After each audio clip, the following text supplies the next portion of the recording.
तो before starting this video I want to give some disclaimer about this. इस video में बहुत कम visuals रहेंगे। सो इस वीडियो में मैं बात करूंगा कि पीस ऑफ माइंड यानी मन की शांति हमारे लिए कितना इंपॉर्टेंट है, और इस वीडियो में मैं ये भी बताऊंगा कि आप अपने पीस ऑफ माइंड को कैसे अचीव कर सकते हो। और वैसे भी हमारी जनरेशन इस चीज से सबसे ज्यादा सफर कर रही है, और पीस ऑफ माइंड से सफर करने का रीजन भी है क्योंकि हमारी जनरेशन के लोगों का रवैया ही घटिया है। So let's get on the point. और अब मैं समझाने जा रहा हूँ कि पीस ऑफ माइंड क्या है और इसका हमारे लाइफ में कितना इंपॉर्टेंस है और इसका क्या रोल है हमारे लाइफ में। तो ध्यान से सुनना और समझना। मान लो तुम एक बहुत अमीर आदमी हो, एक लग्जरियस मेंशन में रहते हो, तुम्हारे पास बहुत सारी गाड़ियां हैं और तुम्हारे पास अंधा पैसा है, एकदम बहुत अंधा पैसा, लेकिन तुम्हारे पास अपनी बातें शेयर करने के लिए कोई भी नहीं है। ऐसा नहीं है कि तुम्हारे पास कोई लोग नहीं है, लोग है वही लोग जो तुम्हारे पैसों को देखकर तुमसे दोस्ती किए होंगे, सो कॉल्ड फ्रेंड्स और फ्रेंड्स विथ मनी। तुम्हारे पास कोई रियल फ्रेंड्स नहीं है जो तुम्हारी बातें सुने और तुम्हारी लोनलीनेस को दूर करे। भले ही तुम लोनलीनेस फील ना करो, पर तुम्हारा स्टेट ऑफ माइंड तुमको ये सिग्नल देगा कि तुम्हारे पास पीस ऑफ माइंड बिल्कुल भी नहीं है, मन की शांति बिल्कुल भी नहीं है, और तुम बार बार स्ट्रेस्ड फील करोगे और सोचोगे कि क्या फायदा इतने सारे पैसों का, इतने सारे रुपयों का,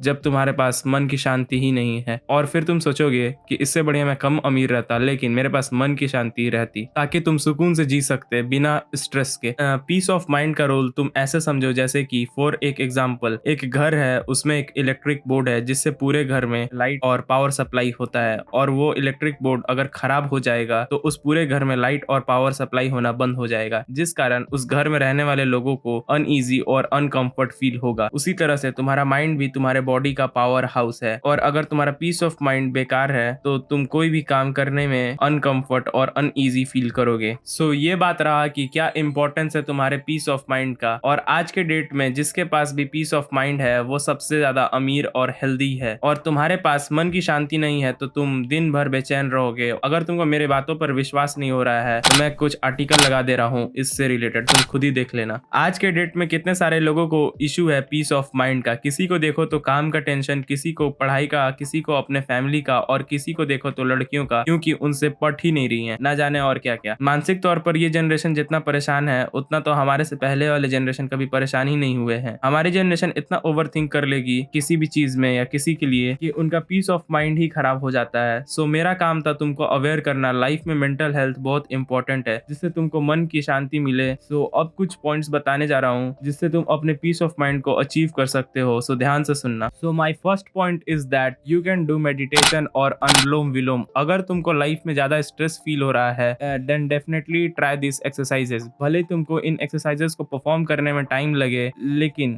जब तुम 2 या 3 दिन से ज्यादा इन एक्सरसाइजेस को परफॉर्म करोगे then definitely you will feel some change in your mental condition. Likewise तुम अपने गुस्से को कंट्रोल कर सकोगे, तुम ज्यादा ओवर थिंक नहीं करोगे, तुम चैन से सो पाओगे और तुम ज्यादा स्ट्रेस्ड नहीं फील करोगे। इन एक्सरसाइजेस के रिजल्ट्स भी वेरी कर सकते हैं, लेकिन ये बहुत बेनिफिशियल होते हैं पीस ऑफ माइंड के लिए। So the next point is that you can indulge yourself in a specific type of work that forces your brain to regulate। यानी तुम एक ऐसा काम कर सकते हो जिसमें तुम्हारा ब्रेन यूज हो, जैसे कि प्लेइंग चेस खेलना, मेंटल मैथ्स और रीजनिंग सॉल्व करना, या टाइपिंग सीखना या टाइपिंग करना। ये जो स्पेसिफिक पॉइंट है ये मैं इसलिए ऐड किया हूँ क्योंकि जब तुम टाइपिंग करोगे या सीखोगे तब तुम्हारा जो फोकस रहेगा वो कीज पर रहेगा, जिसके कारण तुम्हारा ब्रेन डिस्ट्रैक्ट हो जाएगा और उस पर फोकस करने का कोशिश करेगा। It is also a type of exercise, क्योंकि ये मैं पर्सनली एक्सपीरियंस कर चुका हूँ। So the last point is that you can write your stress on a paper. तुम अपने स्ट्रेस को एक पेपर पे लिख सकते हो और उसके बाद उस पेपर को फाड़ कर फेंक दो, और उस पेपर को फाड़ के फेंकने के बाद कोई ऐसा एक्टिविटी कर सकते हो जिसमें तुमको अच्छा लगता हो, जैसे कि तुम बाहर जा सकते हो या तुम कोई गाना सुन सकते हो जिससे तुमको रिलीफ मिलता हो। ये पॉइंट मैं इसलिए ऐड किया हूँ क्योंकि ये भी मैं ट्राई कर चुका हूँ, और ये कहीं ना कहीं ये भी हेल्प करता है हमारे माइंड को स्टेबल करने में और पीस ऑफ माइंड को अचीव करने में। So definitely try this point and we will meet in the next video soon. So I hope you like this video.